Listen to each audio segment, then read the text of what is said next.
Here are 8 underrated horror movies that people don't really talk about but probably should. So if you spent any time within the horror communities that exist online, you'll know that the phrase hidden gem has kind of lost all meaning because all of these recommendation lists all contain the same type of films. You've got like Lake Mungo, Nori the Curse, Session 9, The Taking of Deborah Logan, and while these films are fantastic in their own right, they're not really hidden gems anymore. So today I want to dig a little deeper, and I've picked 8 films, some of which I think even dedicated horror fans might have missed. Oh, and one of the films on this list is seriously messed up. So my name's Rookie, I love horror movies, and here are 8 seriously overlooked horror movies I think you need to check out. So first up, we have a movie from 2013 called Proxy. So this movie opens with one of the most shocking opening acts I've seen in any modern horror film. The film follows a pregnant woman who survives an extremely brutal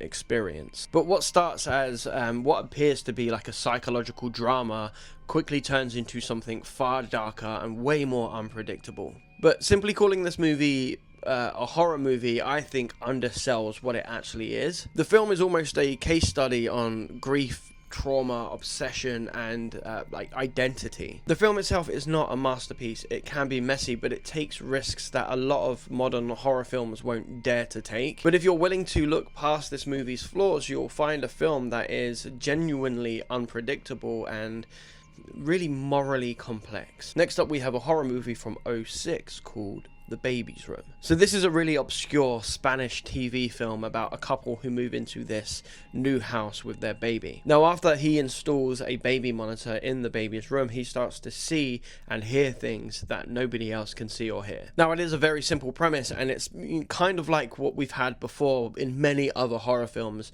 but there is something about the imagery in this film that absolutely made my blood go cold. Now, for me, this movie is so effective because it weaponizes one thing that most new parents are very anxious about, and that is that something terrible might happen to their kid when they're asleep.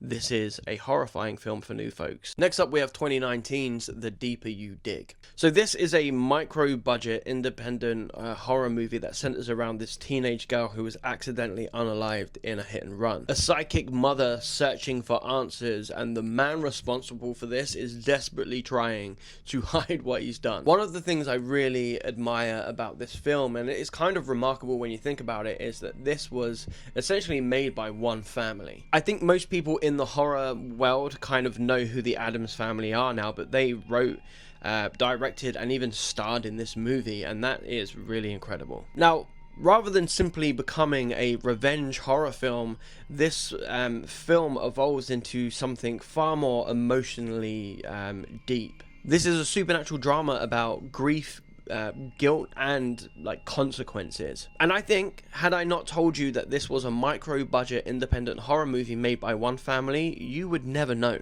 Next up, we have 2013's Sorgoi Prakov, Descent into Madness, and holy shit, this film is messed up. So this movie really does feel less like a horror movie and more like forbidden found footage that has somehow made its way onto the internet. It follows a tourist traveling across Europe and documenting his holiday or his vacation if you're American. That's the entire premise.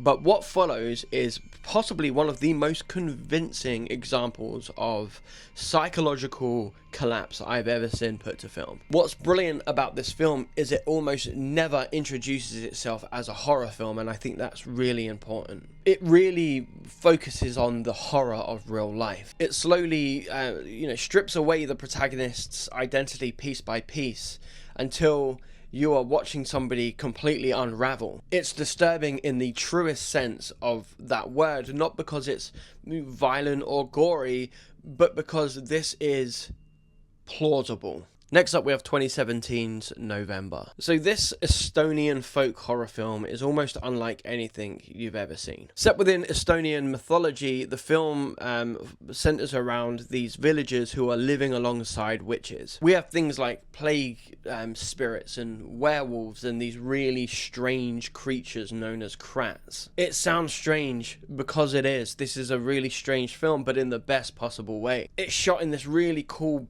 breathtaking black and white, that really feels like some kind of old nightmare captured on film. It's a folk tale, it's a gothic romance, and it is a super surreal horror. Instead of relying on traditional scares, this movie creates a atmosphere that feels old, it feels ancient. For me, it's one of the most visually stunning horror films I've ever seen, and it's such a shame that more people don't talk about this film. So next up, I'm gonna carry on down the folk horror route with 2017's Hagazussa. So this movie often gets compared to Robert Eggers' The Witch, and I think that that is a little bit unfair because I don't see the comparison, and I think that this movie should stand alone because this movie is incredible. It follows this lonely woman who is living alone in the Alps who slowly becomes consumed by isolation. It's a film about superstition and psychological decay. This isn't a film that is concerned with frightening you, at least not every kind of 5 minutes. This film kind of wants to suffocate you in its atmosphere, and that's exactly what it does. We have very minimal dialogue in this film, and the pacing is almost intentionally slow in this real hypnotic way. The cinematography, the sound design, and the editing is all fantastic in this film. I honestly could not speak more highly about Hagazussa. It's fantastic, you should watch it. Next up we have 2004's Calvaire. So this is a Belgian horror film about a traveling musician whose van breaks down outside this remote village after a storm. And if you've seen enough horror films, you'll kind of know where this film is going. But trust me, with this film, you really don't. It starts as this like survival horror movie, but then it mutates into something far more surreal, deeply, unsettling and impossible to categorize. The film really utilizes like nightmare logic, and it combines it with this psychological horror as well as a lot of really dark humor. If you like David Lynch films, I think you will really get on with this one. And there is an infamous bar sequence in this film that has become kind of legendary within the horror sphere. And finally, we have 1983's Angst. I think that this is one of my favorite serial killer movies of all time. Oh, and the film is inspired by real life events. The film centers around a recently released murderer who instantly starts looking for his next victim. That's it. There's no mystery, there's no detective, no sort of like heroic protagonist. We are trapped entirely inside this person's perspective, and it is absolutely brutal. I think that the cinematography in this movie is seriously underrated. We have these really elaborate tracking shots and distorted wide angles. We have really chaotic and relentless camera work that really traps us inside the mind of this person, and as a result this feels less like watching a movie and like watching a panic attack unfold. It's relentless and emotionally exhausting, but it's also a film that continues to inspire horror filmmakers. So there we have it, 8 horror movies that not a lot of people talk about but probably should.